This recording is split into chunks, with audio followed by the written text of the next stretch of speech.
How would you like to be the first person to ever accomplish something? The first to accomplish any particular task is always remembered, don't you think? Neil Armstrong was the first on the moon. Adam was the first person made by God. Christopher Columbus was the first person to discover America. And we remember them because of their individual first at accomplishing a task. In The First to Die at the End by Adam Silvera, one ordinary person becomes the first to die. Valentino Prince just made it to New York City.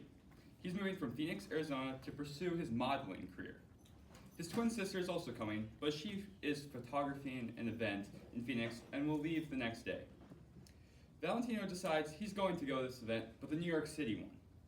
And no, it's not New Year's Eve. It's July 30th, 2010, the launch of the new revolutionary company, Deathcast. Deathcast claims it has a 100% success rate in predicting the death day of anyone who joins for their services. And the people are flocking the area, and it's filled with different kinds of people. There's the skeptics, the believers, the neutrals, and the people who think that this will cause the end of the world. And there's many different booths and merchandise that is being sold here, and it's almost like it's a convention.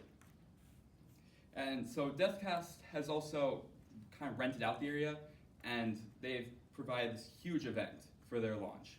They've decorated Times Square with booths and shops, and they've turned all the video billboards to this countdown hourglass for them. And they've also set up one particular booth where people can sit on benches and listen to stories of why people signed up for their services. Orion Pagan looks like your average boy, but really he's not.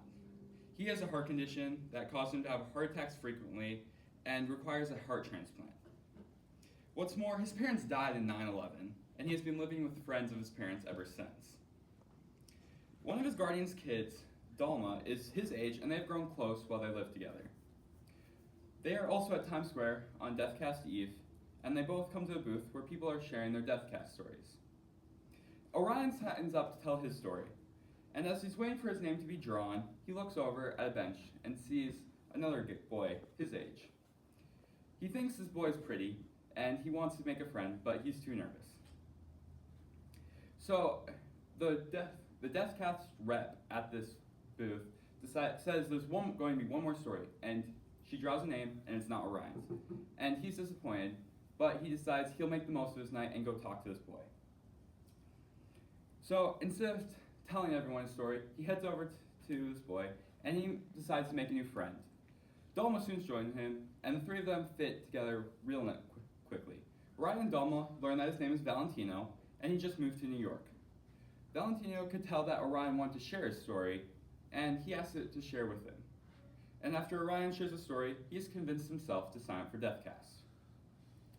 Minutes later, the clock strikes midnight, and the Deathcast hourglass has run out. The creator of Deathcast, Joaquin Rosa, goes on air to deliver the first ever end day call. Meanwhile, in Times Square, everything is silent. Everyone is waiting for something to happen. Then a phone rings. It rings with the call of Deathcast, and it's in Valentino's hand. Valentino answers the call, and after being told he's going to die today, puts the phone down, only to see a gunman stand up and shoot shots at him. Orion saves his life by tackling him to the ground, but the shots fly off into the crowd, killing more innocents. However, this life-saving act did Orion no good. He goes into cardiac arrest and starts to have a heart attack. Dalma and Valentino save Orion's life and bring him to the hospital where he can recover. The doctors clear him, and he's back to normal, at least for now. After his near-death experience, Valentino comes up with the idea. Since he's going to die today, why not give his heart to Orion? He's a universal donor, and so he can give his heart to Orion without fear that his body will reject it. However, Orion doesn't want to shelter Valentino on his last day alive. He wants to take him everywhere and anywhere he can to live his end day to the fullest. Since Valentino's a model, he has an idea. Since this is his first day in New York, he will buy a camera and he will take pictures of him being a model everywhere and anywhere he can in New York. Hopefully they can visit the best parts of the city and that they can share Valentino's life with everyone else who wants to know about it. The problem is, the world is a very dangerous place when you're going to die today. Can Valentino stay alive long enough to donate his heart? Will the operation even be successful? Can Deathcast even be what it really says it is? I had really mixed feelings about this book. There were a lot of descriptions of things that were really explicit and R-rated and really should not be in a novel. It was really bad when it got to there, but it was a prequel to the first book, and it was really cool to see how all the characters tied together and how they all had backstories together. The theme of this book is the lasting impact people can have on each other and to always live each day to the fullest. Valentino wants to make the most memorable impact on Orion's life, and Orion wants to make sure Valentino lives his life to the fullest. The creator of Deathcast has one more thing to say.